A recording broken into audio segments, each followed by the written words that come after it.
In the beginning, there was nothing, but the Word.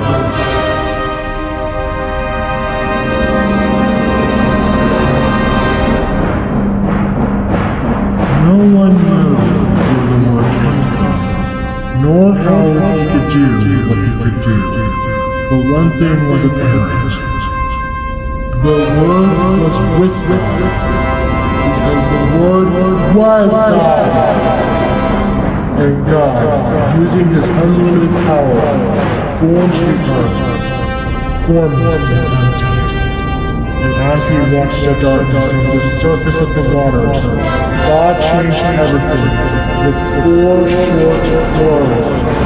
Let there be light! And it was so. He separated the light from darkness, order from chaos, calling the light day and the darkness night. And there, at that moment, was the first creation, and it was good. Man, what a way to create a world, much less start a series. Speaking of which, you probably want to know who I am as your talented narrator. Just a sec. Surprise! Greetings, everyone. My name is Nathan, but you can refer to me as Chimiracle, your friendly neighborhood Christian Chimera. Now I know what you're thinking. Why do you look like some rejected science experiment? We'll cross that bridge when we get there.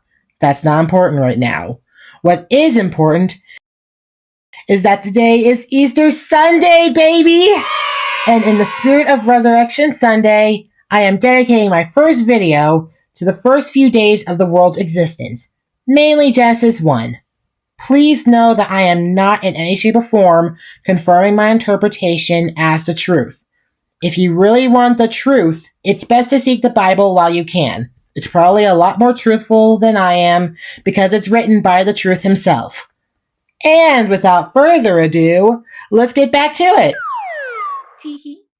Day 2 begins when God took notice of the earth's formlessness and shapelessness, thus saying, "Let there be a vault between the waters to separate water from water." And that's how God made the vault and separated the waters to form the sea that we know and love. He also placed around the earth a firmament, which is basically a fancy name of calling the atmosphere. So that way we can, breathe in this world. And for those who don't know, the atmosphere consists of the troposphere, stratosphere, mesosphere, thermosphere, exosphere, Shakespeare, Britney Spears, all the spheres. Hey, leave me alone. This is my video and I can joke if I want to. I'm just a person trying to make the Bible funny for you guys. Please don't hate me! Anywho, at this stage, the earth was just covered in an endless sea of azure, with lots of fresh air to breathe. Ooh, sounds like my kind of world. And thus that was the end of the second day. Day 3 was when the Lord finally decided that the humans shouldn't have to swim all the time. That said, he then allowed the water under the sky to be gathered into one place and let dry ground appear. So God officially formed the ocean as well as dry ground. Good old terra firma. He called the ground land and the sea, the sea. And on that day, he decided to let the land produce vegetation, seed-bearing plants and trees, and thus form the various plants and flora we see today. Now behold the power of nature!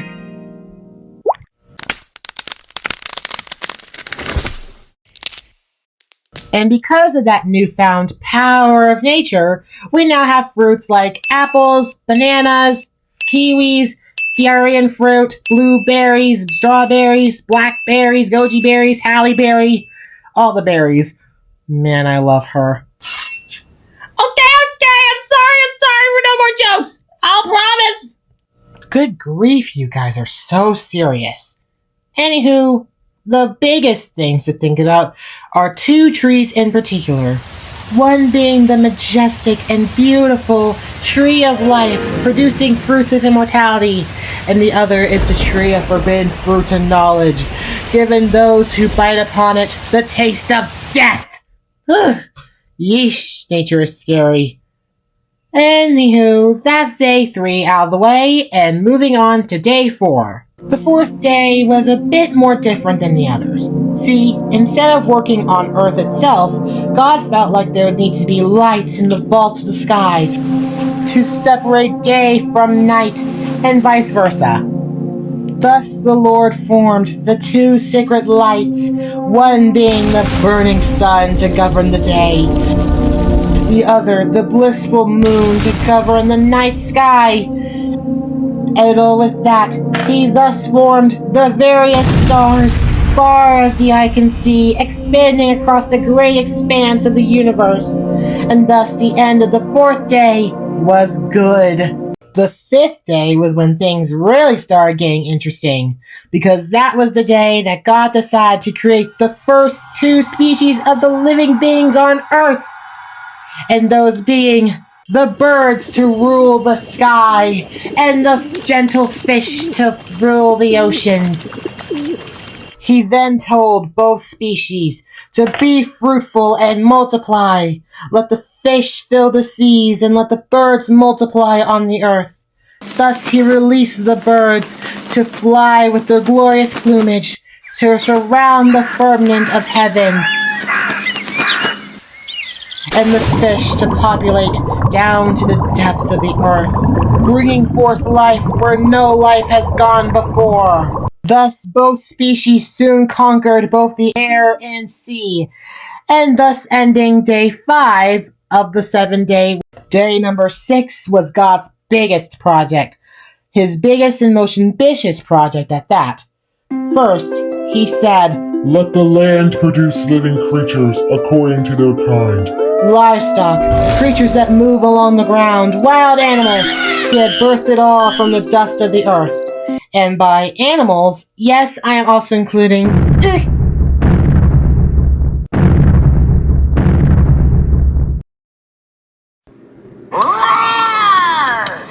Hey, how was that? Was I scary? Do I get the part?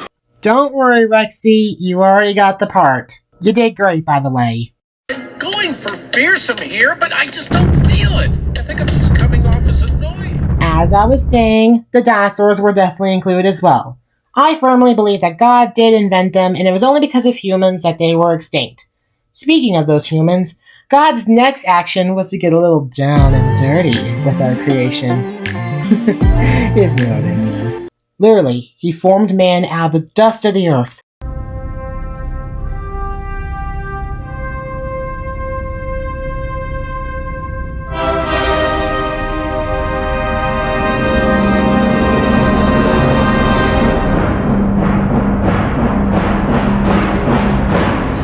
While there was no shrub that yet appeared on the earth, and no plant that sprung up just yet, God formed a man from the dust of the ground. Every delicate feature formed into him, all the musculature, all the delicate organs performing together to create Adam, the first prototype of the human race, and the one who will help guide our seed and bring about a generation after generation. Well, in order to do that, he needed to have the breath of life breathed into his nostrils. That way he can be alive, of course. Thus the Lord took Adam and placed him in the Garden of Eden to work and take care of it, commanding him to eat anything from the trees, except for the tree of life and the tree of knowledge that we just talked about. And with it, you will surely die. Thus, the 6th day had ended, and the 7th day was when God finally stepped back to gander at his creation, watching it unfold beautifully as he, Adam, and his soon-to-be-formed wife, Eve, was about to start a happily ever after they deserved, and God saw that everything was good. At least for now, because there, slithering in the darkness, was a cursed, wretched snake about to ruin everything. And not just any snake at that.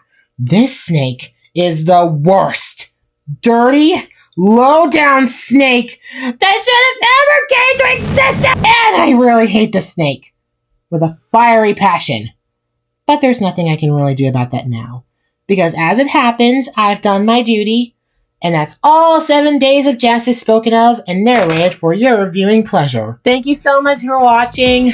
I can't promise that I will send a lot more videos soon, but just know that this special project was something very close to my heart and something I feel like the Lord has truly brought me to do. Thus, I say to you this. I hope to see you guys soon, and remember, God bless. He always loves you. Happy Easter!